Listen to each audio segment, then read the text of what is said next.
એક out of the topic છે હા કે બોલો.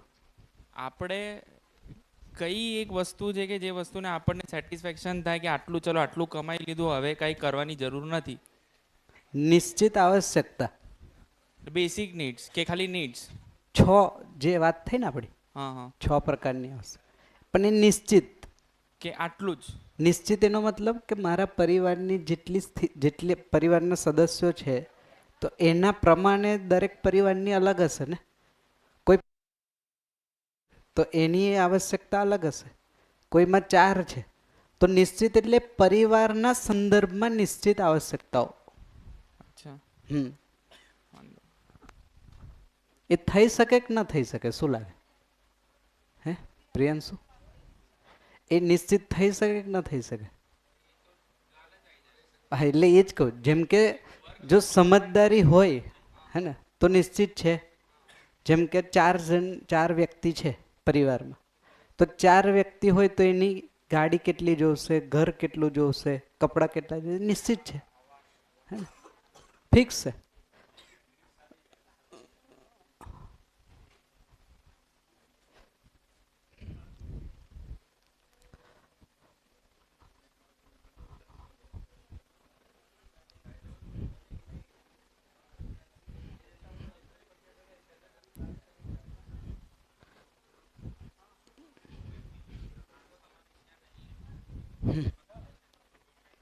ચાલ શરૂ કરીએ, અસ્તિત્વને સમજવાનું શરૂ કરીએ. હે ને આ જ શિબિરનો બેઝિકલી છેલ્લો ટોપિક રહેશે. હે ને આ વખતે અહીંયા સુધી આપણે રાખશું. આ વસ્તુ એવી છે કે ઓવરઓલ ફ્રેમ છે. આ આખી એક ફ્રેમને કવર કરશે, આખા એક્ઝિસ્ટન્સ.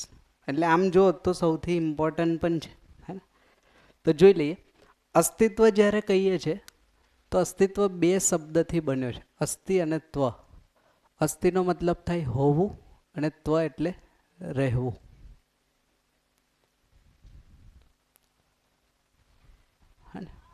હોવું અને રહેવું. હોવું રહેવુંનો મતલબ થાય આ નિત્ય વર્તમાન. હે ને આમાં ભૂત અને ભવિષ્ય નથી, હંમેશા છે. જ્યારે તમે જોશો ને તો અસ્તિત્વ દેખાશે એવું જ, જેવું છે એવું જ, એઝ ઇટ ઇઝ. તો અસ્તિત્વ એટલે જે વાસ્તવિકતા જેવી છે એ. હે ને હોવું અને રહેવું આ 2 શબ્દ છે, અસ્તિ અને ત્વ. તો શું છે આખા અસ્તિત્વમાં એને પહેલાં ચેક કરીએ. હે ને તો તમે જોશો તો અસ્તિત્વમાં એકમો છે. હે ને એકમો શબ્દ મે બી સમજાતો હશે ને. એકમો એટલે યુનિટ્સ અથવા તો ઇકાઈ.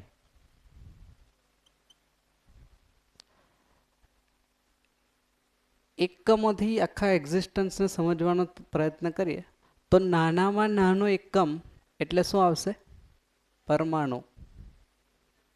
હે આખા એક્ઝિસ્ટન્સમાં સૌથી નાનામાં નાનો યુનિટ એટલે પરમાણુ.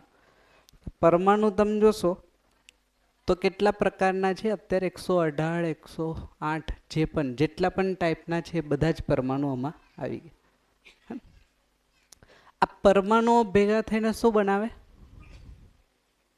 અણુ. હે ને પરમાણુઓ છે મૂળમાં આખા અસ્તિત્વમાં જોશો તો સૌથી સૂક્ષ્મ અથવા તો સૌથી નાનામાં નાની ઇકાઈ અત્યારે જે આપણે જોઈએ છે એ છે પરમાણુ. પરમાણુ ભેગા થઈને જે બનાવશે એ છે અણુ.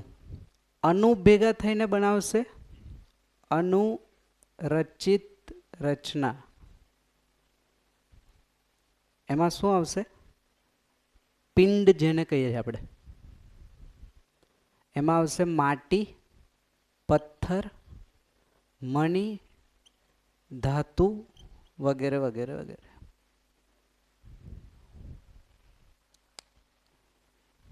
આ બધાના ધ્યાનમાં આવે છે આટલી વસ્તુ? અનુરચિત, રચિત, અણુઓથી બનેલી રચના. જેમ કે લોખંડનો પરમાણુ હશે, લોખંડના પરમાણુઓ ભેગા થઈને લોખંડનો અણુ બન્યો હશે, અને અણુઓ ભેગા થઈને લોખંડનો પીસ ઓબ્જેક્ટ, હે ને? તો ત્યાં સુધી તો લોખંડ છે, માટી છે, પથ્થર છે, મણી છે, ધાતુ, આ બધું આવી ગયું, હે ને? આ એક ક્રમ છે. આ વસ્તુને આપણે શું કીધું હતું, યાદ હોય તો? અને હા, તો આને કીધું હતું પદાર્થ અવસ્થા. તો જ્યારે પણ પૃથ્વી, કોઈ પણ જગ્યાએ પૃથ્વી બનશે તો અસ્તિત્વમાં સૌથી પહેલા શું આવશે? પદાર્થ અવસ્થા. આ વસ્તુ જેનું મિનિમમ ફોર્મ હશે પરમાણુ. તો પરમાણુથી શરૂ થશે, પછી ભેગા થઈને અણુ બનશે, અણુ ભેગા થઈને અણુરચિત રચના, પિંડ, પિંડના અલગ અલગ પ્રકાર, વેરાયટીઝ, પથ્થર, માટી, મણી, ધાતુ.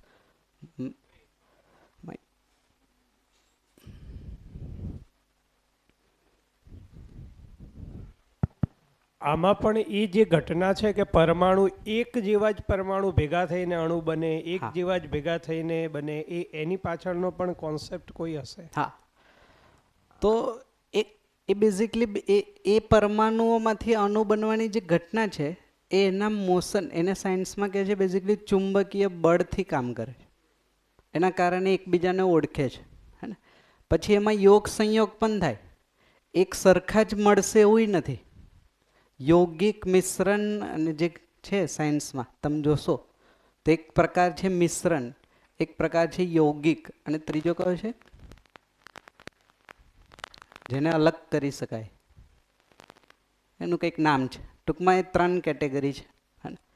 હવે બીજું અહીંયા સુધી ક્લિયર થાય છે, હે ને? અણુમાંથી કોઈ સમયે કોઈ નિશ્ચિત તાપ, દાબ અને નમી, આ 3 પરિબળો કામ કરશે. તાપમાન, દબાવ, પ્રેશર અને નમી. કોઈ નિશ્ચિત તાપ, દાબ, નમીથી અહીંયા બનશે આમ્લ અને ક્ષાર.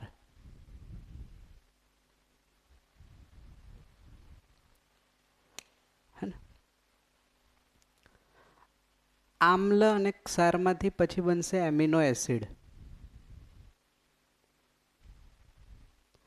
એમિનો એસિડ પછી પ્રોટીન, પ્રોટીનથી બને કોષ, જેને કહે છે સેલ. આ સેલ ફોર્મેશનમાં પછી ઘણી બધી ઝાડ, ફળ, ફૂલ, વનસ્પતિ, આ બધું આવી ગયું. ક્યાં સુધી આવશે? તો પશુ પક્ષી શરીર અને માનવ શરીર, ત્યાં સુધીની રચના છે. એમાં સેલના અલગ અલગ ફોર્મેશનથી પશુ શરીર, અને અલ્ટિમેટ જે રચના છે એ છે માનવ શરીર. અને એમાં સૌથી કોમ્પ્લેક્સ છે એ છે બ્રેન, હ્યુમન બ્રેન. આ સૌથી કોમ્પ્લેક્સ રચના છે કોષની. તો આ રીતના બીજી, અને આપણે શું કીધું હતું યાદ હોય તો? પ્રાણ અવસ્થા, ખ્યાલ છે? વનસ્પતિ, ઝાડ, ફળ, ફૂલ, અને એમાં માનવ શરીર પણ આવી ગયું, અને પશુ શરીર પણ આનો જ પાર્ટ છે ને આખું, જેને કહીએ છીએ પ્રાણ અવસ્થા. તો આ ક્રમમાં ધરતી પર પ્રાણ અવસ્થા આવશે. કોઈ પણ ધરતી, આ નહીં, જ્યારે પણ ઇવોલ્વ થશે તો સૌથી પહેલાં આ આવશે, પછી કોઈ નિશ્ચિત તાપ, દાબ, નમીના સંદર્ભમાં આ પ્રોસેસથી ત્યાં સેલ ફોર્મેશન થશે. અને સેલ ફોર્મેશનથી પહેલાં વનસ્પતિ સંસાર ગ્રો થશે, પછી એના પછી જીવજંતુઓ સ્વેદજ સંસાર ગ્રો થશે, અને એના પછી ધીમે ધીમે પશુ પક્ષીઓ ગ્રો થશે, અને કોઈ કાળ સમય પરિસ્થિતિમાં એ બધું ડેવલપ થઈ ગયા પછી માનવ શરીર તૈયાર થાય. આ ધરતી પર ક્રમ છે. આ સમજે? આમાં કોઈ પ્રશ્ન? હવે આ એકમો છે ને એ 2 પ્રકારના છે, હે ને? એક આને કીધું બેઝિકલી આ જડ એકમ છે, જડ યુનિટ, અને બીજું છે ચૈતન્ય. આ ચૈતન્ય પણ પરમાણુ જ છે ને. તો 2 ટાઈપના છે. આમાં 118 અને આમાં એક જ છે, આ એક જ પ્રકાર છે. તો યુનિટ્સ જ્યારે કહીએ છીએ તો એકમો જ્યારે કહીએ છીએ અથવા તો ઇકાઈ જ્યારે કહીએ છીએ તો ઇકાઈ બે પ્રકારની છે, જડ અને ચૈતન્ય. તો જડ ઇકાઈમાં પરમાણુથી લઈને આ બે અવસ્થા આવી, આમાં એક જ છે, ચૈતન્ય પરમાણુ એક જ છે, જેને આપણે જીવન પણ કહીએ છીએ. આ ચૈતન્ય પરમાણુ જ્યારે પશુ શરીરને ચલાવે છે, હે ને, ત્યારે એને નામ આપ્યું જીવ અવસ્થા.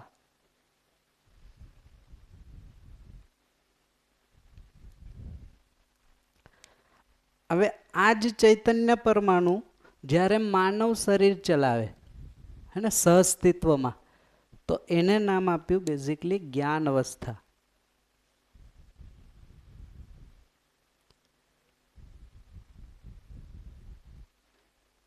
આ રીતના 4 અવસ્થા ધરતી પર ઉપલબ્ધ છે.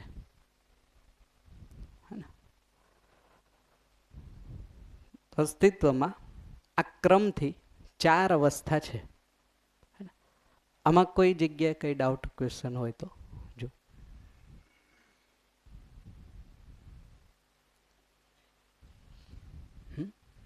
ક્લિયર?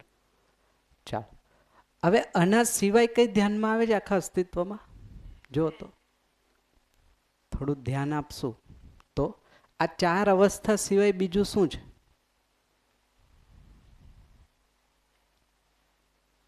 ખાસ કરીને જે લોકો પહેલી વાર શિબિર કરે છે, હે ને, પહેલા થોડું લખી લો, હે ને, પછી જોઈએ.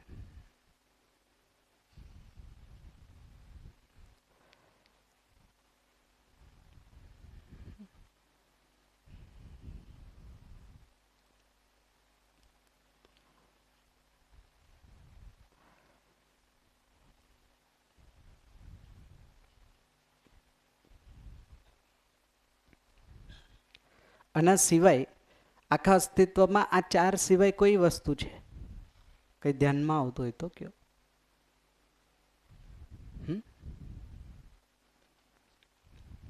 જેમ કે આપણે એક એક્સરસાઇઝ થી જોઈએ, આ રૂમમાં શું છે અત્યારે અસ્તિત્વમાંથી? આ રૂમમાં શું છે? પદાર્થ છે, પછી પદાર્થ છે, પછી એટલે પદાર્થ અવસ્થા પણ છે, પછી જીવ અવસ્થા. ક્યાં જીવ અવસ્થા? જ્ઞાન અવસ્થા છે, જ્ઞાન અવસ્થા છે ને. તો અત્યારે આ રૂમમાં પદાર્થ અવસ્થા પણ છે અને જ્ઞાન અવસ્થા પણ, માનવ શરીરની સાથે જીવન પણ છે એટલે જ્ઞાન અવસ્થા પણ છે, હે ને. પછી આ રૂમની બહાર જશું તો પદાર્થ પણ છે, જ્ઞાન અવસ્થા પણ છે, પ્રાણ અવસ્થા પણ છે અને જીવ અવસ્થા. હવે દુનિયામાં કોઈ પણ જગ્યાએ જતા રહો, આ 4 સિવાય 5મી કોઈ વસ્તુ હશે? હા, શૂન્ય અવકાશ, હે ને. તો શૂન્ય અવકાશમાં શું છે?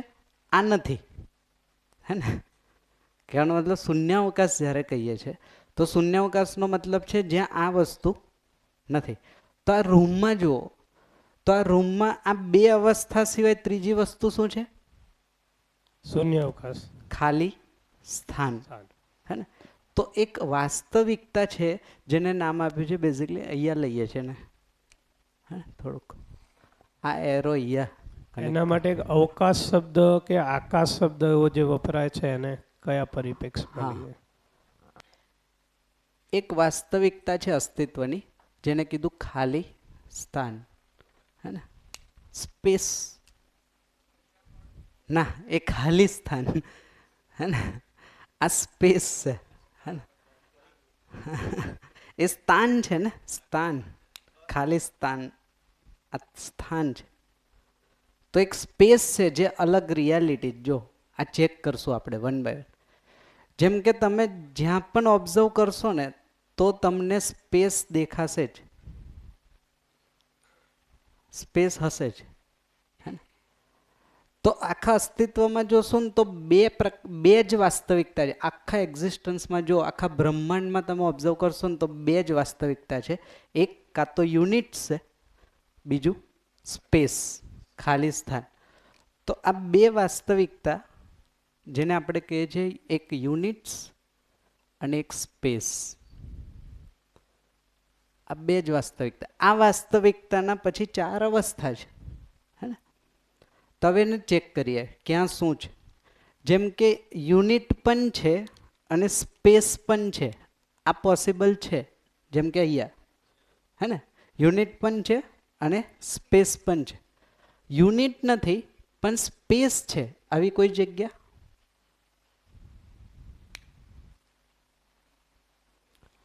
યુનિટ્સ નથી. બ્રહ્માંડમાં જેટલા પણ આપણે ગ્રહો જોઈએ છે એ બધા ગ્રહોની વચ્ચેની જે જગ્યા છે એને હા. સ્પેસ કહી શકાય. તો જેમ કે ગ્રહના ડિસ્ટન્સ જે છે ત્યાં યુનિટ્સ નથી, તો ત્યાં ખાલી શું છે? સ્પેસ, હે ને? પછી યુનિટ્સ પણ નથી અને સ્પેસ પણ, અરે સોરી, યુનિટ્સ છે પણ સ્પેસ નથી, આવી જગ્યા આ પોસિબલ છે કે યુનિટ્સ હોય પણ સ્પેસ ના હોય? પોસિબલ લાગતું તો આ નથી. શક્ય જ નથી, આ કોમ્બિનેશન, હે ને? બીજું જોઈએ, યુનિટ પણ નથી અને સ્પેસ પણ નથી, આ પોસિબલ છે? હા, તો આ પણ પોસિબલ નથી. જો એક બહુ માર્મિક ડિફરન્સ આવશે અહીંયા. અસ્તિત્વમાં યુનિટ્સ અને સ્પેસ હંમેશાથી છે જ,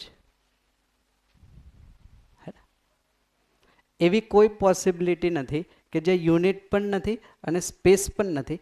હા, યુનિટ કોઈક જગ્યાએ છે, કોઈક જગ્યાએ નથી, હે ને? જે આપણે અહીંયા જોયું. બટ સ્પેસ બધે જ છે. તો એક બહુ જેને કહેવાય કે ઇમ્પોર્ટન્ટ રિયાલિટી છે જેને આપણે ખાલી સ્થાન કહીએ છીએ, હે ને? આ ખાલી સ્થાનને સ્પેસ પણ કહે છે. હવે આપણે આને જોઈએ. જેમ કે સ્પેસ કેટલું છે? સ્પેસ અનંત છે એવું લાગે છે. એનું Space કોઈ માપ નથી, હે ને? અનંત બેઝિકલી તમને મેં એવું પૂછ્યું કે યુનિટ્સ કેટલા છે, તો યુનિટ્સ બેઝિકલી અનંત છે. અનંત એટલે જેને ગણી ન શકાય, હે ને? હવે સ્પેસ માટે શબ્દ છે જે અસીમ છે, જેની કોઈ સીમા નથી, બાઉન્ડ્રી નથી, હે ને?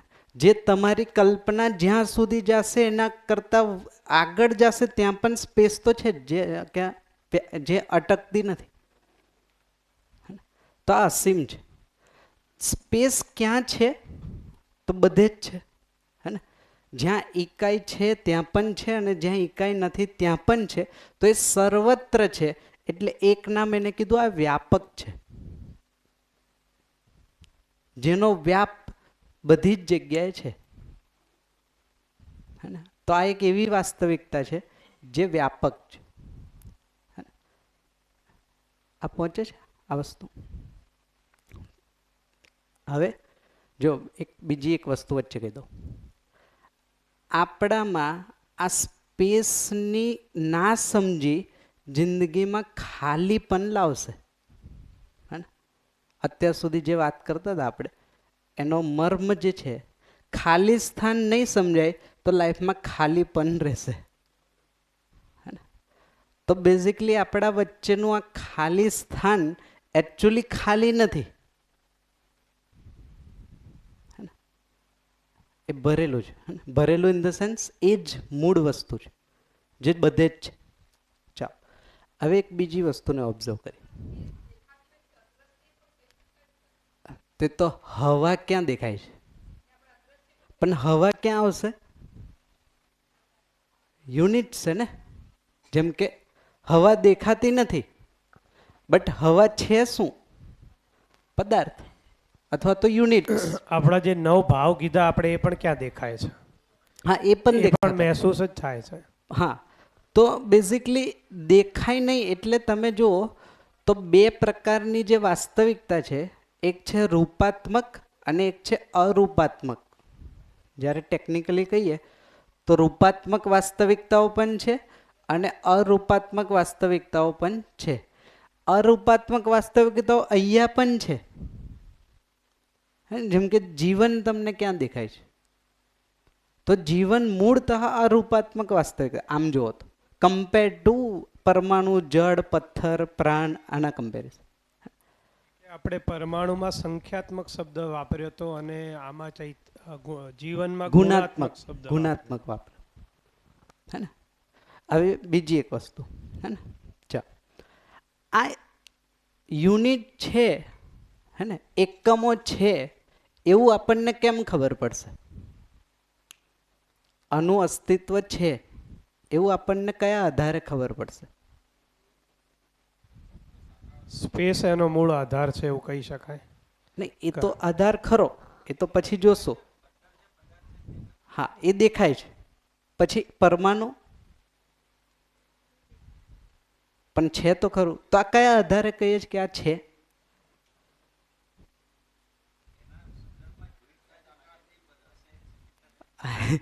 શક્યતા નહીં, આ છે જ, આ નિયમ છે અને આ પ્રૂવ થઈ ગયું. તો એનો કોઈ આધાર છે કે આ છે એવું કઈ રીતના ખબર પડે? પદાર્થનું વિઘટન કર્યું, ટુકડા કર્યા, તેમાંથી અણુ થયા, એટલે એવું માની શકાય કે અણુના પણ ટુકડા કરો તો પરમાણુ હશે. હા, પણ આ પરમાણુ કોઈ જોયો નથી. આજે પણ કોઈ પણ યંત્રથી કોઈ પણ જળ પરમાણુ જોયો નથી. તે છતાંય કહે છે કે આ છે. એનો આધાર શું? હે? એના પ્રભાવની અસર. પછી એના ચોક્કસ, આનો ક્યાં, આ જોયો જ નથી પછી આકાર તો કેમ ખબર પડે? એનો વસ્તુ તો છે બટ ઓળખવાની કોઈ પ્રોસેસ છે. જેમ કે એક્ઝામ્પલ આપું ફરીથી, જેમ કે જીવન છે, આ બધાને સ્વીકાર થાય છે? યસ ઓર નો? જેમ કે જીવન કદાચ શબ્દ અલગ પડે, હું છું અને તમે નકારી શકો કે હું નથી એવું તમે કહી શકો? તો જીવન છે ને, હું છું. હું છું એ હું કયા આધારે કહી શકું? જ્યારે આ રેફરન્સ નહોતો, માની લો, હે ને, આ રેફરન્સ છે જ નહીં આપણી પાસે, ત્યારે હું પણ છું એને આપણે ક્યાં નકારતા હતા? હું છું એ તો સ્વીકારમાં હતું જ. તે કયા આધારે કહી શકાય કે હું છું? મારું શરીર ચલાવનાર કોઈ છે, અથવા જીવન આપણને દેખાય છે, મારો હાથ હલાવનાર કોઈ છે, તો જેને આપણે અત્યાર સુધી મગજથી કહેતા હતા, અને એવું આપણને મૃત્યુ સમયે પણ એક અહેસાસ થયો ને કે ભાઈ આ ડેડ બોડી થઈ ગયું, મતલબ અંદરથી કંઈક નીકળી ગયું, તો એને આપણે જીવન કહીએ. એનો મતલબ એ તો તમે કીધું કોઈ રેફરન્સના સંદર્ભમાં. મેં કોઈ જીવન વિદ્યાનો રેફરન્સ નથી. એની પહેલા હું છું એ તો હંમેશા હતું જ ને. કોઈ પણ નામ તો એક નોમ છે, વસ્તુ તો હતી જ. હા, તો વસ્તુ છે, કોઈ પણ ઇકાઈ છે, જેમાં ઇકાઈમાં કહીએ તો જડ અને ચૈતન્ય, આ છે એનો આધાર છે, એમાં કોઈ ક્રિયા છે. જો તમે આ ચેક કરો, ક્રિયાશીલતા આ આના અસ્તિત્વનો આધાર છે. યુનિટ છે અને એમાં ક્રિયા ન હોય એવી વાસ્તવિકતા તમે બતાવો કે કોઈ છે આમાંથી બટ ક્રિયા નથી. એટલે સામાન્યતઃ આપણને પદાર્થમાં એ ક્રિયાશીલતા દેખાતી નથી, પણ સૂક્ષ્મ રૂપે છે. બાકીની ત્રણ અવસ્થામાં તો દેખાય છે ક્રિયાશીલતા. ને અમારે દેખાય જ છે ને. જેમ કે આ પદાર્થ થઈ ગયો, યસ, આ પદાર્થ છે અને આ છે એનો મતલબ કે આમાં ક્રિયા થઈ રહી છે ત્યારે આ શેપમાં છે. જેમ કે તમારે પાસે જે ચશ્મા છે, આ ચશ્મા આ રીતના બનેલા રહે છે, એના અંદર કંઈક ક્રિયા થાય છે ને એટલે આ રીતના બનેલા છે. આપણે ક્રિયાને કયા સંદર્ભથી જોઈએ છે? હલે, ચાલે, પરિવર્તન થાય, એ આધાર નથી ને. ક્રિયાનો મતલબ અહીંયા છે ને, પરમાણુ લેવલ પર પણ કંઈક ક્રિયા છે. તો શું ક્રિયા છે? તો પરમાણુમાં પણ નાનામાં નાનો પરમાણુ છે, જેમાં મધ્યમાં એક અંશ છે અને એના પરિવેશમાં બીજો અંશ છે. તો આ અંશ પોતાની ધરી પર પણ ફરે છે, આની આજુબાજુ પણ ફરે છે, અને આમ આખું કંઈક રેન્ડમ મોશન કરે છે ને, ગમે ત્યાં ફરે છે. આ જે ભ્રમણ છે ક્રિયા છે બેઝિકલી. જેમ કે એનું મોટું મોડલ જો તો પૃથ્વી, હે ને, પૃથ્વીનું મધ્યાંશ એટલે સૂર્ય, હે ને?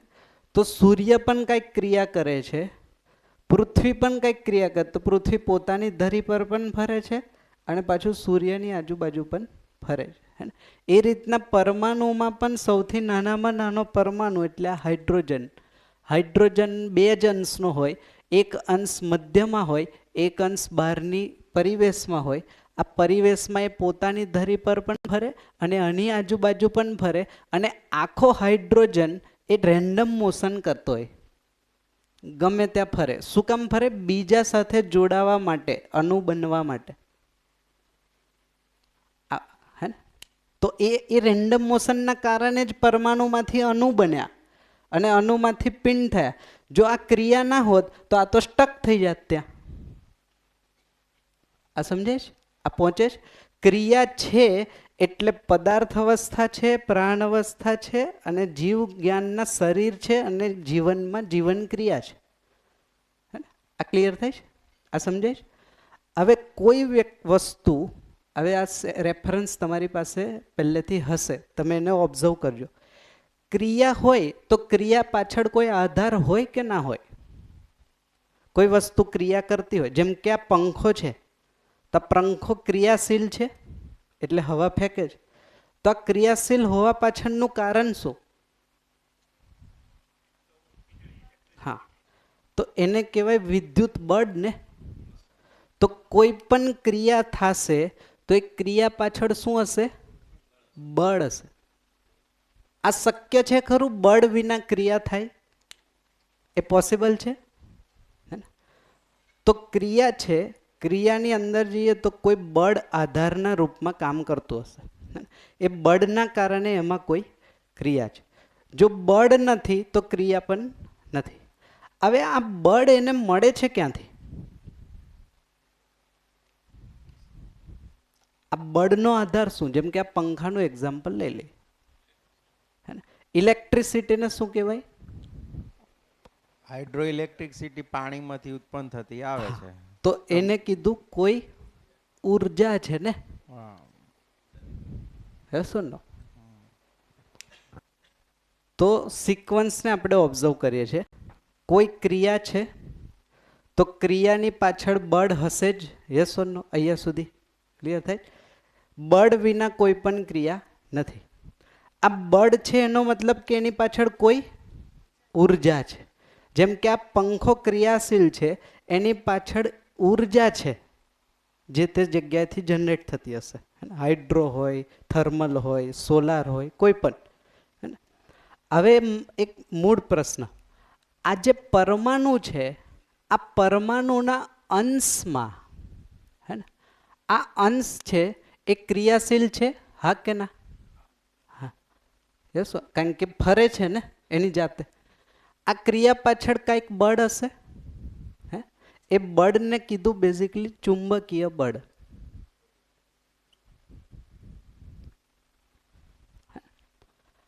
આ બળ એને ક્યાંથી મળ્યું?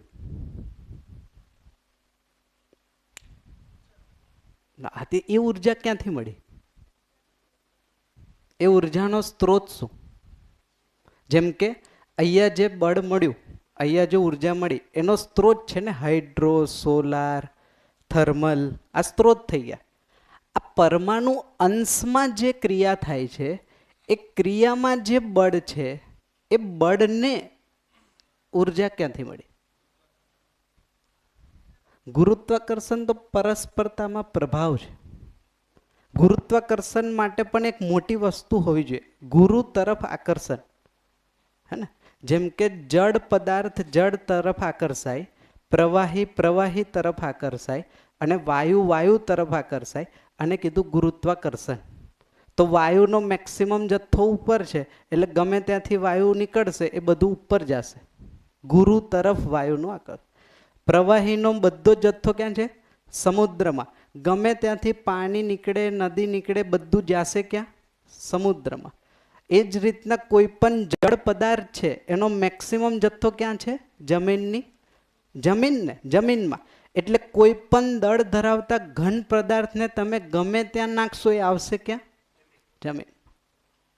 એને કીધું ગુરુત્વાકર્ષણ. તો ગુરુત્વાકર્ષણ ખાલી દળ ધરાવતી આ વસ્તુ નથી, બધી જ છે, ઘન, પ્રવાહી, વાયુ. જ્યારે આપણે સાયન્સમાં કહું કહીએ છીએ ખાલી સફરજન ઉપરથી નીચે પડ્યું, હે ને, એટલું નથી, બધા એસ્પેક્ટમાં. તો ગુરુત્વાકર્ષણનો મતલબ થાય ગુરુ તરફ આકર્ષણ, એટલે વધારે માસ જ્યાં છે ત્યાં એ માસ ધરાવતી વસ્તુ જશે. તો ઘન ઘન તરફ આકર્ષિત થાય, પ્રવાહી પ્રવાહી તરફ, અને વાયુ વાયુ તરફ. હે ને. તો એ તો કેવું છે કે જથ્થા તરફ આકર્ષણ. આ જથ્થો બનતા પહેલા એ અણુ હશે, અણુ બનતા પહેલા એ પરમાણુ હશે, પરમાણુ બનતા પહેલા એ પરમાણુ અંશ હશે ને. હવે આ અંશ ક્રિયા કરે છે, હે ને, આ ક્રિયા કરે છે, એની પાછળ કઈ બળ હશે. આ બળની પાછળ કઈ ઉર્જા હશે એવું કહું છું, એને પછી જોશું, હે ને. આ વિચારજો થોડુંક, હે ને. તો તમે ધ્યાનથી ઓબ્ઝર્વ કરશો તો આ જે વાસ્તવિકતા છે જેને આપણે યુનિટ્સ કહીએ છીએ, એ યુનિટ્સની ઓળખ છે, એમાં ક્રિયા છે, હે ને. એટલે યુનિટ્સને બીજું નામ કીધું આ ક્રિયા છે. ક્રિયા છે એનો મતલબ યુનિટ્સ છે. જ્યારે સ્પેસ એવી વાસ્તવિકતા છે કે જેમાં કોઈ ક્રિયા નથી, એટલે આને કીધું આ બેઝિકલી ક્રિયા શૂન્ય છે.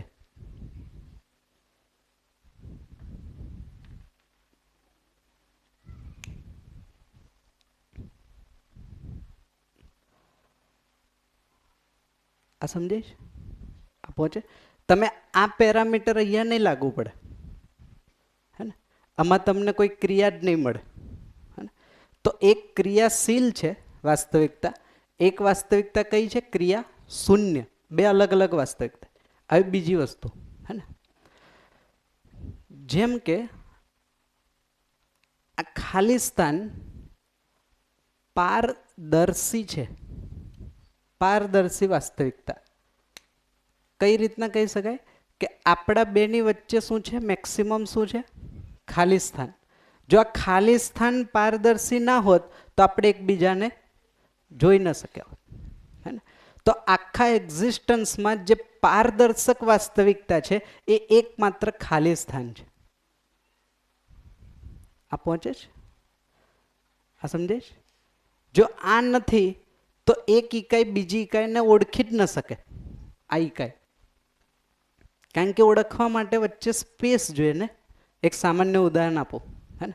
તમારે વાંચવું હોય તો તમે બુક અહીંયા રાખીને વાંચો તો તમને વંચે? એક સ્પેસ આપવી પડશે ને, એક ડિસ્ટન્સ, હે ને. તો એ ખાલી સ્થાન હોવાથી એક ઇકાઈ બીજી ઇકાઈને ઓળખી શકે છે. એ કેમ? કારણ કે ઇકાઈ પોતે, આ વાસ્તવિકતા એવી છે કે જે પોતે પારદર્શી છે. આ પારદર્શી છે એટલે એક ઇકાઈ બીજી ઇકાઈને ઓળખી શકે છે.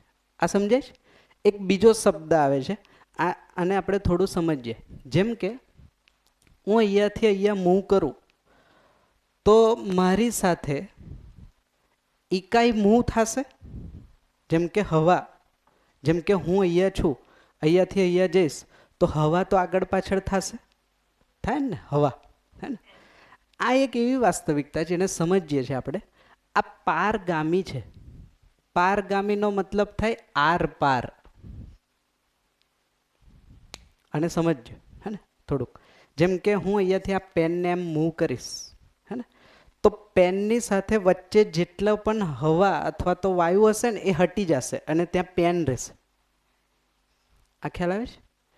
કેમ? કારણ કે એ જગ્યા અને લઈ લીધી, હે ને. હવે આ ખાલી સ્થાન એવી વસ્તુ છે કે જે પેનની આજુબાજુમાં પણ છે, પેનની અંદર પણ છે, અને પેનની આરપાર છે. એટલે પેન મૂવ થશે, ખાલી સ્થાન ત્યાંનું ત્યાં જ છે. આ સમજાય છે? એને કીધું પારગામી વાસ્તવિકતા. જો થોડુંક એક એક્ઝામ્પલ લઈને સમજીએ. જેમ કે આ બે બીકર છે, હે ને. બે બીકરને સમજીએ. સમજવા માટે આ બીકરમાં જે પાણી છે એ પાણી એટલે ખાલી સ્થાન, હે ને, સમજો. હવે આમાં એક લોખંડનો બોલ છે અને આમાં એક કોટનનો બોલ છે, હે ને. કોટન એટલે રૂ, અને આમાં લોખંડનો બોલ છે, હે ને. તો આ લોખંડની અંદર પાણી હશે? ના હોય ને. જેમ કે અત્યારે મેં કીધું કે આ પેન છે, આ પેનને અહીંયાથી મૂવ કરાવશું તો પેનની અંદર હવા હશે? નહીં હોય ને, આજુબાજુ છે. આ ક્લિયર થાય છે? પેનની અંદર નથી. જ્યારે આ કપાસ છે તો કપાસની આજુબાજુ પણ શું છે? પાણી. અને એની અંદર પણ શું છે? પાણી. તો અને કીધું આ લોખંડનો પીસ પાણીમાં ડૂબેલો છે અને બીજું શું છે? ઘેરાયેલો. પાણીમાં ઘેરાયેલો છે અને પાણીમાં ડૂબેલો છે. અને શું કહીશું? આ ડૂબેલો પણ છે, ઘેરાયેલું પણ છે અને ભીંજાયેલું પણ છે. હે ને? ભીંજાયેલો મતલબ કે એની આરપાર છે. એટલે જેટલા પણ યુનિટ છે એ સ્પેસમાં ડૂબેલા પણ છે, ભીંજાયેલા પણ છે અને ઘેરાયેલા પણ છે. એટલે જેટલી પણ યુનિટ્સ જે વાસ્તવિકતાઓ છે એની આરપાર વ્યાપક છે. આ પહોંચે છે? આરપાર એટલે આ એક્ઝામ્પલથી મેં આરપાર વસ્તુ સમજાવવાનો પ્રયત્ન. તો આ પેન છે તો પેનની આરપાર સ્પેસ છે, પેનની અંદર પણ સ્પેસ છે, પેનની બહાર પણ સ્પેસ છે અને પેનની આરપાર પણ સ્પેસ છે. આ પેનને તમે સ્પેસમાંથી બહાર કાઢી શકો? એ પોસિબલ છે? આ તો સ્થૂળ એક્ઝામ્પલ છે એટલે તમે અહીંયા કપાસને બહાર કાઢી શકો, પણ આ તો વ્યાપક છે ને. વ્યાપક છે એટલે બધે જ છે. એનો મતલબ આ જેટલા પણ જળ અને ચૈતન્ય યુનિટ છે એ બધા વ્યાપકમાં ડૂબેલા, ભીંજાયેલા, ઘેરાયેલા છે. એને એક શબ્દ આપ્યો, એ બેઝિકલી સંપૃક્ત છે, જે ક્યારેય એમાંથી બહાર ન નીકળી શકે, એ રહેશે જ.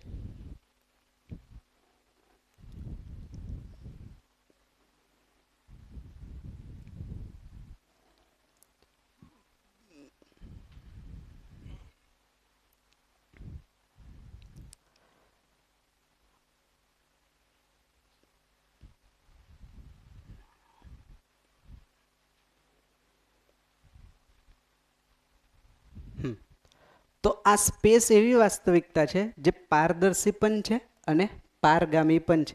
હવા કેવી વાસ્તવિકતા છે? જે કદાચ થોડા ઘણા અંશે પારદર્શી છે, થોડા ઘણા અંશે. થોડા ઘણા અંશેનો મતલબ આપણી આંખની લિમિટેશન છે કે જેને આપણે જોઈ નથી શકતા. જ્યારે અમે એ નથી, આ 100% પારદર્શી છે. પારગામી છે એટલે એની આરપાર છે, ભીંજાયેલું છે. હવે મૂળ પ્રશ્ન પર આવીએ. હે ને? ચાલો જો જે પ્રશ્ન આપણો અહીંયા હતો, આ ક્રિયાશીલ છે એનો આધાર છે બેઝિકલી એ ભીંજાયેલું છે. આ ભીંજાયેલું છે એના કારણે ક્રિયાશીલ છે. આ સમજે છે? ફરીથી એકવાર. હે ને? જે બળ છે, બળ, હે ને?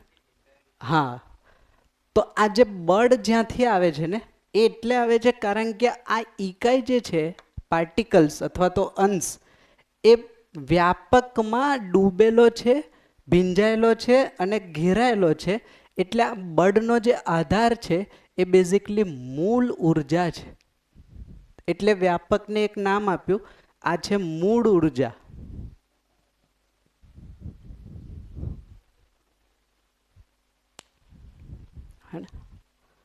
આ નવું સંશોધન છે, ડિસ્કવરી છે આ. હે ને? જેમ કે જે આનું સ્ટડી કર્યું છે જે લોકોએ અત્યારે, જેમાં અંશમાં ક્રિયા ક્યાંથી થાય છે એનો આન્સર અત્યારે નથી એજ્યુકેશનમાં. હે ને? તો છે જ. અમે છેક 12માં ભણતા હતા ને આ પ્રશ્નમાં કેમિસ્ટ્રીના ટીચરને પૂછવામાં આવ્યો. હા, ત્યારે જ એમને કીધું આ જે છે ધારી લેવાનું. ધારી લેવા. આ છે છે હા, છે છે, એમાં કઈ પ્રશ્ન ના કરે એમ. પ્રશ્ન નથી. ચાલો, તો આ ન્યૂ ડિસ્કવરી છે. હે ને? તો આ જે અંશ ક્રિયાશીલ છે, ક્રંશ જે ક્રિયા કરે છે, એની પાછળનો જે મૂળ આધાર છે એ સ્પેસ છે.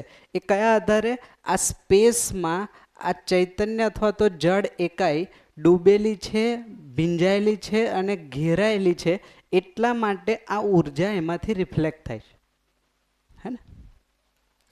જો આ વસ્તુ થોડી બેસાડવી પડશે, કારણ કે અત્યારે જે સ્ટડી છે એમાં આ વસ્તુ ક્લિયર નથી. હે ને? જેમ કે અત્યારે એવું માનવામાં આવે છે ઉર્જા છે તો ઉર્જા ક્યાંકથી જનરેટ થતી હશે. એ જે ઉર્જા છે ને એ ઉર્જાને કીધું બેઝિકલી સાપેક્ષ ઉર્જા.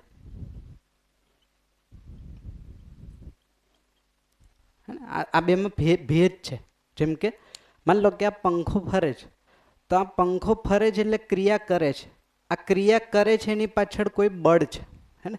એ બળની પાછળ જે ઉર્જા છે એ થર્મલમાંથી આવે, હાઇડ્રોમાંથી આવે કે સોલારમાંથી આવે, એ બે એકાઈના રેફરન્સથી સાપેક્ષતામાં જનરેટ થાય છે. એટલે આ ઉર્જાને કીધું સાપેક્ષ ઉર્જા. તો સાપેક્ષમાં ઉર્જામાં કઈ આવશે? સોલાર, પછી થર્મલ, પછી હાઇડ્રો, પછી વિન્ડ, પછી કાર્ય ઉર્જા. હે ને? જેમ કે તમે ભોજન લો તો તમને જે ઉર્જા મળે છે એ બેઝિકલી કાર્ય ઉર્જા કહેવાય. હે ને? એ પણ સાપેક્ષ ઉર્જાનો જ એક પાર્ટ છે.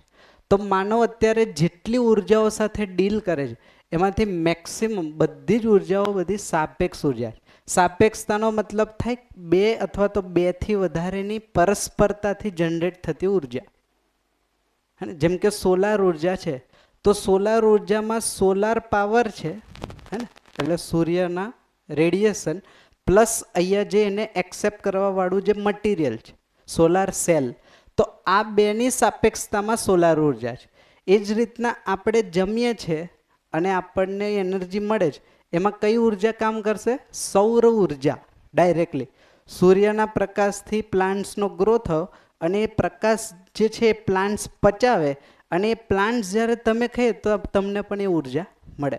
તો અત્યારે જે છે એ બેઝિકલી સાપેક્ષ ઉર્જાનું પ્રકાશન છે. આ ઉર્જા બેઝિકલી નિરપેક્ષ છે અને એક નામ આપ્યું છે આ નિરપેક્ષ ઉર્જા છે, જે મૂળ ઉર્જા છે, જે કોઈના આધારે નથી. આ છે જ. હવે એક સ્ટેટમેન્ટ આપું છું, એને થોડું જોજો. હે ને? મૂળ ઉર્જામાં ઇકાઈ હોવા માત્રથી ઉર્જિત છે. મૂળ ઉર્જામાં ઇકાઈ હોવા માત્રથી ઉર્જિત છે. આનો મતલબ થાય મૂળ ઉર્જા ઇકાઈને ઉર્જિત કરતી નથી. એમાં હોવા માત્રથી ઉર્જિત થાય છે, કરતી નથી. હે ને? જેમ કે એક સામાન્ય ઉદાહરણ આપો. આ સમજવા માટે ને આ રૂમમાં 230ની લાઈનનો પાવર આવતો હોય, હે ને? જે ઇલેક્ટ્રિસિટી છે એમાં તમે 10 વોટનો બલ્બ લગાવશો તો પણ ચાલશે, 60 વોટનો લગાવશો તો પણ ચાલશે અને 5 વોટનો લગાવશો તો પણ ચાલશે. તો ઉર્જા બધાને સરખી મળે છે કે અલગ અલગ મળે છે? સરખી જ મળે છે. તો અહીંયા પણ દરેક વાસ્તવિકતાને જે મૂળ ઉર્જા છે એ એક સમાન પ્રાપ્ત છે. વાસ્તવિકતા પોતાની યોગ્યતા પ્રમાણે ઉર્જિત છે. એટલે આને એક નામ આપ્યું આ સામ્ય ઉર્જા છે. સામ્યનો મતલબ થાય બધાને એક સમાન રૂપમાં પ્રાપ્ત. આ સમજે છે ને? તો સામ્ય ઉર્જા એટલે દરેકને એક સમાન રૂપમાં પ્રાપ્ત થશે. જેની જેટલી પાત્રતા એ પ્રમાણે ઉર્જિત થાય. તો આ ઉર્જા ઇકાઈને ઉર્જિત કરતી નથી. ઇકાઈ વ્યાપકમાં ડૂબેલી, ઘેરાયેલી, ભીંજાયેલી હોવા માત્રથી ઉર્જિત છે. હે ને? એટલે થાતું નથી.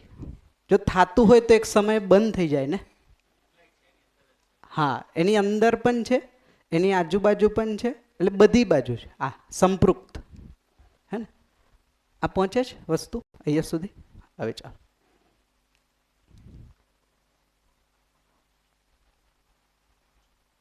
જડ. હા હા, એ પણ આવે. કારણ કે કોઈ વસ્તુને તમે દહન કરો છો એનો એક પ્રભાવ છે ને. હા, તો કોલસો રેફરન્સ છે. કોલસાની પરસ્પરતામાં જે જનરેટ થાય છે, તો પરસ્પરતામાં જેટલું પણ જનરેટ થાય એ બધી જ સાપેક્ષ હોય. તો કોલસામાં મૂળતઃ કઈ ઉર્જા છે? સૌર ઉર્જા અને બીજા ગેસીસ. કારણ કે જે તે સમયે કોલસામાં ઝાડ બન્યું હશે, ઝાડમાંથી જ કોલસો બન્યો હશે. આપણે પણ સામ્ય ઉર્જા, એટલે આપણે પણ સામ્ય ઉર્જામાં મેળવીએ જ છે ને. આપણે પણ મેળવીએ, આ બધા ચૈતન્ય જ. અને બધા. હા, હા. ચૈતન્ય પણ મેળવે છે. જેટલા યુનિટ્સ છે એ બધા યુનિટ્સના બેઝમાં મૂળ ઉર્જા જ છે, એના પર જ જઈએ છે. હે ને? જો હવે કોઈ વસ્તુ આર પાર ક્યારે થાય? જેમ કે આ ચામડીમાં મારે ઇન્જેક્શન લેવું હોય તો ઇન્જેક્શનને ચામડીની આરપાર થવું પડે. એ ક્યારે પોસિબલ છે? ફ્રીક્વન્સી સેમ હોય તો. જ્યારે એ નીડલની જે ડાયામીટર છે એ ચામડી કરતાં પણ સૂક્ષ્મ હોવો જોઈએ. હે ને? તો જ થાય ને, તો જ આરપાર થાય. તો જેટલી પણ જડ અને ચૈતન્ય વાસ્તવિકતા છે એનાથી પણ મૂળ ઉર્જા કેવી છે? સૂક્ષ્મ. સૂક્ષ્મ છે એટલે તો આરપાર છે. આ સમજે છે? આ પહોંચે છે? તો એક કન્સેપ્ટ છે, એક છે સ્થૂળ વાસ્તવિકતા. હે ને? પરંપરાનો એક કન્સેપ્ટ છે, એને અહીંયા આપણે ક્લિયર કરીએ. સ્થૂળ વાસ્તવિકતા એટલે શરીર. એ શરીરમાં કહું, આ શરીર. હે ને? પછી સ્થૂળથી સૂક્ષ્મ વાસ્તવિકતા પણ છે. સૂક્ષ્મ વાસ્તવિકતા એટલે આ જીવન. હે ને? તો જડથી પણ સૂક્ષ્મ શું છે? ચૈતન્ય. હે ને? તો જડમાં જે પરમાણુ છે, આ પરમાણુ કરતાં પણ સૂક્ષ્મ પરમાણુ છે ચૈતન્ય પરમાણુ. હે ને? તો સૂક્ષ્મ વાસ્તવિકતામાં જીવનમાંથી મન, વૃત્તિ અને ચિત્ત, આ ત્રણ વસ્તુ એવી છે જે સૂક્ષ્મ રિયાલિટીમાં કન્સિડર થાય. સૂક્ષ્મથી પણ અતિ સૂક્ષ્મ, એટલે સૂક્ષ્મતા પાછળનું કારણ. એ કારણ એટલે બુદ્ધિ અને આત્મા. હે ને? આ ખ્યાલ આવે છે ને? મન, વૃત્તિ, ચિત્ત, બુદ્ધિ, આત્મા. એટલે ક્રમ કેમ થશે? જેમ કે આ શરીર છે. હે ને?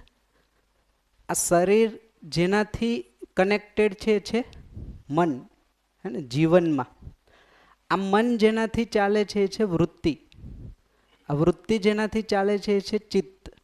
ચિત્ત જેનાથી ચાલે છે એ છે બુદ્ધિ. અને બુદ્ધિ જેનાથી ચાલે છે એ છે આત્મા. તો શરીરને કીધું બેઝિકલી આ સ્થૂળ છે. મન, વૃત્તિ, ચિત્તને કીધું આ સૂક્ષ્મ રિયાલિટી છે. અને બુદ્ધિ અને આત્માને કીધું બેઝિકલી આ કારણ છે. આ સ્થૂળ અને સૂક્ષ્મને જે નિયંત્રિત કરે છે એ કારણ, કોઝ. હે ને? હવે આ આત્મા અને બુદ્ધિ કરતાં પણ એક સૂક્ષ્મ રિયાલિટી છે જે વ્યાપક છે, એટલે એને કીધું મહાકારણ. જે છે વ્યાપક, એટલે વ્યાપકનું એક નામ છે મહાકારણ.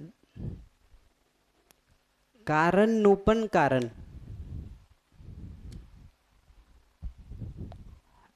આ પહોંચે છે? આ સમજે છે? ક્રમ ક્લિયર થાય છે? હવે ચાલો જો, શરીરથી સૂક્ષ્મ શું છે? શરીરથી સૂક્ષ્મ શું થઈ ગયું? મન. મનથી સૂક્ષ્મ વૃત્તિ. વૃત્તિથી સૂક્ષ્મ ચિત્ત. ચિત્તથી સૂક્ષ્મ બુદ્ધિ. અને બુદ્ધિથી સૂક્ષ્મ આત્મા. અને આત્માથી સૂક્ષ્મ ખાલી સ્થાન. આ સમજે છે? હે ને? તો એ જ ક્રમમાં તમે નામકરણ કરીએ છીએ. પિંડથી સૂક્ષ્મ શું થઈ ગયું? અણુ. અણુથી સૂક્ષ્મ શું થઈ ગયું? પરમાણુ. હવે એનાથી સૂક્ષ્મ અહીંયા કાંઈ નથી, તો પછી ચૈતન્યમાં પણ પરમાણુ છે. હે ને? તો પરમાણુમાં સૌથી સૂક્ષ્મ થઈ ગયું આત્મા. આ ક્લિયર થાય છે? જડ અને ચૈતન્ય પરમાણુમાં સૌથી સૂક્ષ્મ શું છે? આત્મા. તો આત્માથી પણ સૂક્ષ્મ એટલે એક નામ આપ્યું પરમાત્મા. હા ને? આ સમજે? અણુથી પણ સૂક્ષ્મ એટલે પરમાણુ. હે ને? આત્માથી પણ સૂક્ષ્મ એટલે એક નામ કર્યું એનું પરમાત્મા. પરમ એટલે સૂક્ષ્મ, હે ને? અને કોનાથી પરમ? તો આત્માથી. એટલે કીધું પરમ આત્મા. એકચ્યુઅલી આત્માથી સૂક્ષ્મ એને કન્સેપ્ટમાં નામ આપ્યું પરમાત્મા, ગુરુ છે, હે ને? તો આત્મા જેનો અનુભવ કરે છે એ છે ખાલી સ્થાન, બેઝિકલી વ્યાપક. આપણે જોયું હતું ને જીવનમાં 10 ક્રિયા, યાદ છે? તો આત્મા અસ્તિત્વમાં અનુભવ કરે છે એવું કહીએ છીએ ને. તો આત્મા અસ્તિત્વમાં જેનો અનુભવ કરે છે એ બેઝિકલી આ વસ્તુ છે, ખાલી સ્થાન, વ્યાપક. આ ક્લિયર થાય છે? આ સમજે? હા.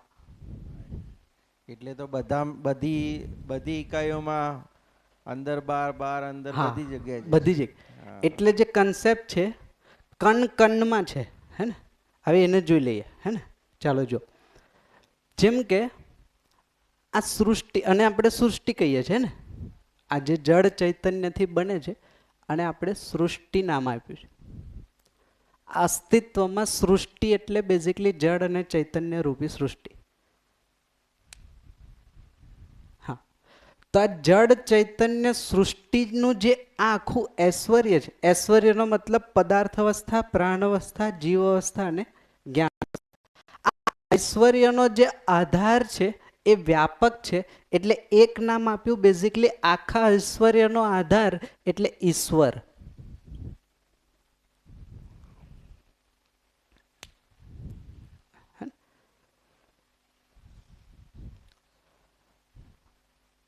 તો આ થઈ ગયું ઈશ્વર દર્શન, હે ને? તો ઈશ્વર બધાને પ્રાપ્ત છે જ, હે ને? ઓળખવાનું બાકી હતું. એ પોસિબિલિટી જ નથી તમે ઈશ્વરમાંથી બહાર નીકળી શકો, હે ને? કારણ કે આ સર્વત્ર વ્યાપ્ત. એટલે કણ કણમાં ઈશ્વર એવું નથી, ઈશ્વરમાં કણ કણ. આ બેમાં ફરક છે. કણ કણમાં ઈશ્વર તો છે જ, એટલે પારગામી તો છે જ, પણ જેટલી પણ કણ કણ એટલે જડ અને ચૈતન્ય વાસ્તવિકતાઓ, આ બધી જ વાસ્તવિકતાઓ વ્યાપકમાં સંપૃક્ત હોવાથી એવું કહી શકાય કે ઈશ્વરમાં કણ કણ છે. આ ભાષા બન. આ ખ્યાલ આવે છે? આના જેવી બીજી કોઈ વાસ્તવિકતા છે આખા અસ્તિત્વમાં? હે ને? જેમ કે આના જેવી તો ઘણી બધી છે, હે ને? આના જેવી બીજી કોઈ વાસ્તવિકતા નથી.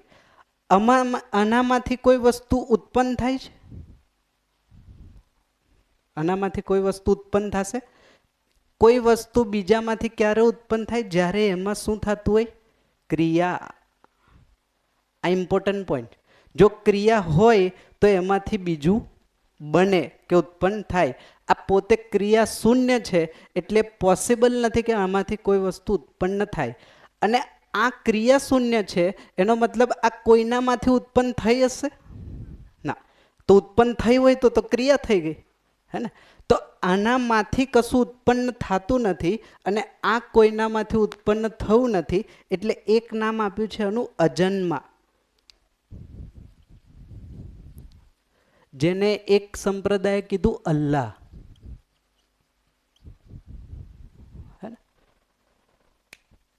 અલ્લાહનો જે કન્સેપ્ટ છે એ કોઈનામાંથી જન્મ્યા નથી, હે ને?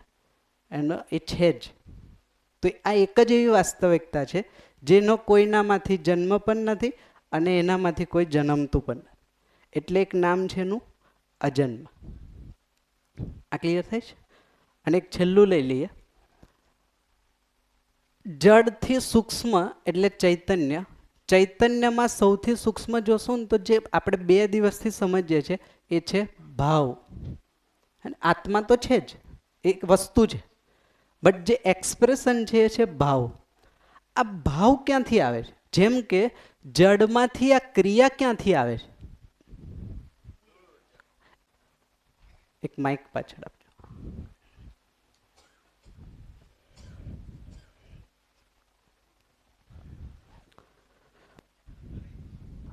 હેલો.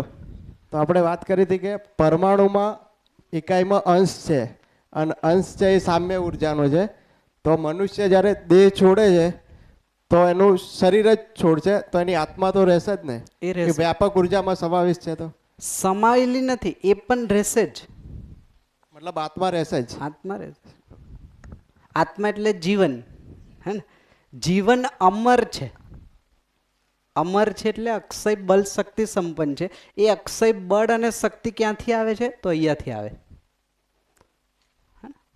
જયભાઈ, આમ્લ, ક્ષાર, એમિનો એસિડ, પ્રોટીન, કોષ બને એ સુધીની પ્રક્રિયા શું છે? આ છે સાયન્સમાં. આ તો બેઝિકલી આખું સાયન્સ છે, જે બધું છે જ ઓલરેડી સાયન્ટિફિકલી.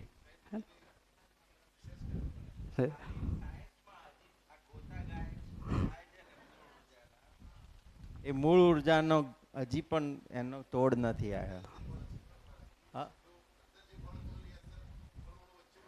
એ એવું કે છે, એ જે વાત છે કોઈના પાસે આવી તો ખરી ને. એ સેન્ટ્રીફેટલ ને સેન્ટ્રીફ્યુગલ નથી. આ અત્યારે જસ્ટિફાઈ કરે છે લોકો, હે ને? જેમ કે અત્યારે એવું કે છે કે કેન્દ્રનું અને અંશનું આ બેના સંમિલિત પ્રભાવથી આ ફરે છે. એકચ્યુઅલી એવું નથી. જો એવું હોત તો આ અહીંયાથી અલગ થઈ જાય તો બંધ થઈ જવો જોઈએ ને. ટેકનિકલી જોઈએ તો આ અલગ થાય તો બંધ થઈ જવો જોઈએ. તો આ એક અંશ પણ રેન્ડમ મોશનમાં હંમેશા છે.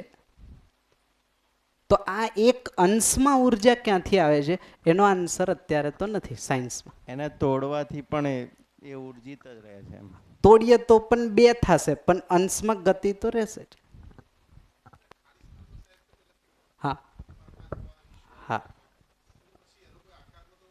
તો નથી એટલે અને આ તેને નામ આપ્યું આ નિરાકાર છે. હા, એ આ અવતાર છે. ભગવાન એટલે માનવ બેઝિકલી. આપણે જોયું ને તો અવતાર બેઝિકલી આમાં જ છે. જ્ઞાન અવસ્થા તો જાગૃત માનવને અવતાર કહીએ, ભ્રમિત માનવને માનવ કહીએ. એટલે અત્યારે જેને માનસ કહીએ.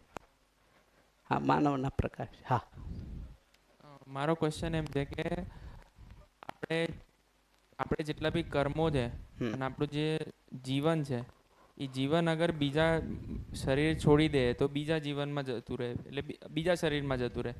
તો એ જેટલા બી કર્મો છે એ ભોગવીને જાય છે કે પછી બીજા જીવનમાં એનો ભોગવશે? તો જ્યારે હા હા એટલે કોઈ કર્મ કરતું નથી એટલે આ અકર્મા છે ને. એટલે આવા ઘણા નામ છે, 35 થી 40 નામ છે આના, હે ને? અધ્યયનમાં જોશો. જેમ કે તમારો જે પ્રશ્ન છે, જ્યારે આ ચૈતન્ય પરમાણુ એટલે કે જેને જીવન કહે છે, આ જીવન જ્યારે શરીરને છોડે છે, એકચ્યુઅલી ભ્રમિત સ્થિતિમાં એ શરીરને છોડતું નથી. શરીર છૂટી જાય છે અને કામ નથી કરતું એટલે એની પાસે ઓપ્શન જ નથી.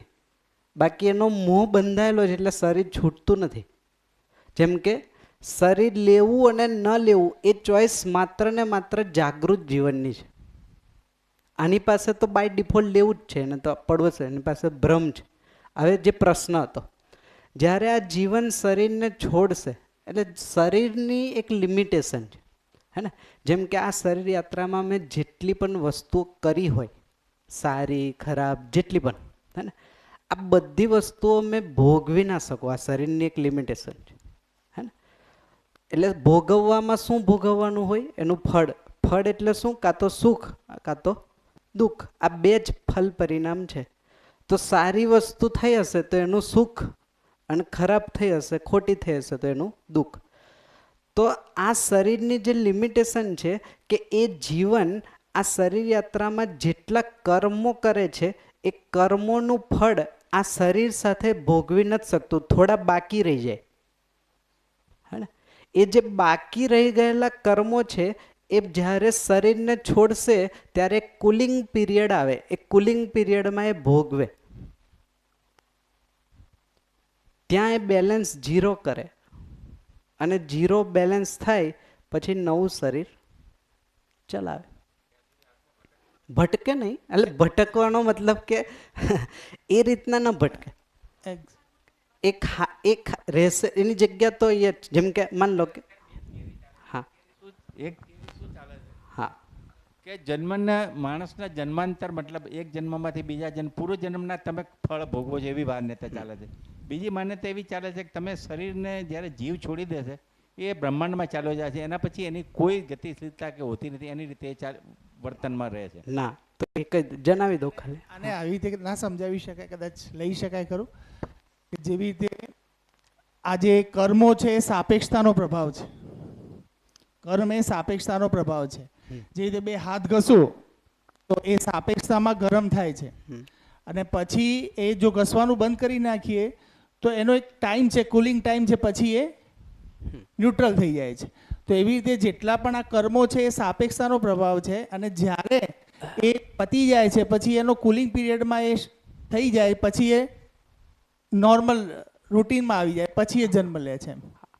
એટલે ભોગવવું પડે નિશ્ચિત છે, હે ને? જેટલા કર્મો આ શરીર યાત્રામાં જેટલા પણ કર્મ થયા હોય, હવે ખાલી ઇન્ફોર્મેશન માટે ડિટેલ નથી આપતો, હે ને, કારણ કે સમય લેશે. 9 પ્રકારના કર્મ છે, હે ને? દરેક વ્યક્તિ 9 પ્રકારથી કર્મ કરતો હોય. એમાં ખાલી એક્ઝિક્યુશન વાળા કર્મ પણ નથી, માનસિક કર્મો પણ છે. તો આ બધા જ પ્રકારના કર્મ આ શરીર એક શરીર યાત્રામાં ભોગવી શકે એની કેપેસિટી નથી. કેમ સમજાવો?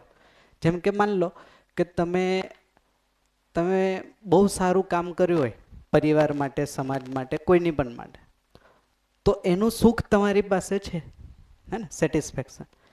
હવે એ સુખ જ્યાં સુધી, એ સુખ એટલે અત્યારનો આવેશ, હે ને, ભ્રમિત સ્થિતિમાં સુખ અને દુઃખ એટલે આવેશ. એ આવેશ જ્યાં સુધી શાંત ન થાય ત્યાં સુધી એ પડ્યું રહે. હવે મેં શું કરું છું, આખા દિવસમાં એટલા બધા કર્મ કરું છું, એ બધાય કર્મને ભોગવવા માટે મારી પાસે સમય જ નથી ને. ક્યાં છે? 24 કલાકમાંથી તમે પોતાની માટે કેટલો સમય આપો? હે ને? તો રહી જશે ને પેન્ડિંગ. હા, એ જ, એના પર આવો. તો એ જે પેન્ડિંગ રહી જાય છે ભોગવવાનું, સુખ હોય તો સુખ અને દુઃખ હોય તો દુઃખ, એ પેન્ડિંગ રહી ગયેલી વસ્તુ મારા જીવનને આવેશિત રાખે, કારણ કે એ મૂળતઃ તો આવેશ જ છે, સુખ અને દુઃખ બેય. તો આવેશ જ્યાં સુધી શાંત ન થાય ત્યાં સુધી એ નવું શરીર ધારણ કરે નહીં. સાપેક્ષતા તમે જીવનમાં તો પોતાની મનવૃત્તિ ચિત્ત બુદ્ધિની સાપેક્ષતા થઈ. જેમ કે માનસિક કર્મમાં તો શું સાપેક્ષતા હશે આમ જુઓ તો?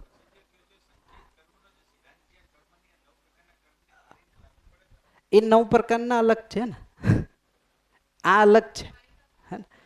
તો કહેવાનો મતલબ જે ક્રક્સ છે કે આ 9 પ્રકારમાંથી જેટલા પણ પ્રકારના કર્મ માનવે કર્યા હોય આ શરીર યાત્રામાં, એ સહશરીર ભોગવી નથી શકતો. અમુક વસ્તુ પેન્ડિંગ રહી જાય. એ પેન્ડિંગ રહી ગયેલી વસ્તુ જ્યારે શરીરને છોડશે જીવન, ત્યારે એ ડ્યુરેશનમાં એ શાંત થશે. શાંત થશે એટલે ભોગવશે.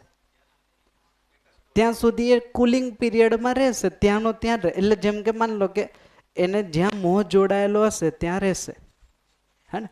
એનો મોહ જો માન લો કે અહીંયા છે તો અહીંયા રહેશે, બીજે કાંઈક છે તો બીજે કાંઈક, જ્યાં એ મોહ જોડાયેલો હશે ત્યાં રહેશે.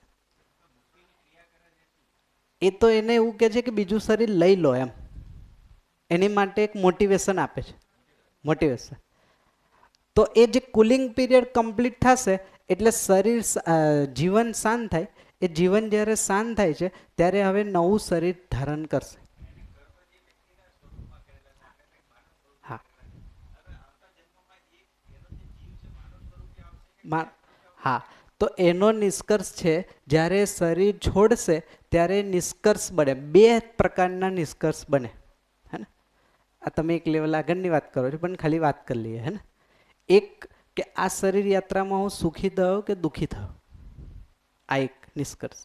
બીજું કે આ શરીર મારા માટે યોગ્ય છે કે નથી. એને કીધું સુરૂપ અને કુરૂપ, હે ને? જો મને એવું લાગશે શરીર છોડતા સમયે કે આના કરતાં તો સ્ત્રી શરીર સારું હોય, તો એ નેક્સ્ટ શરીર યાત્રામાં સ્ત્રી શરીર ચૂઝ કરશે.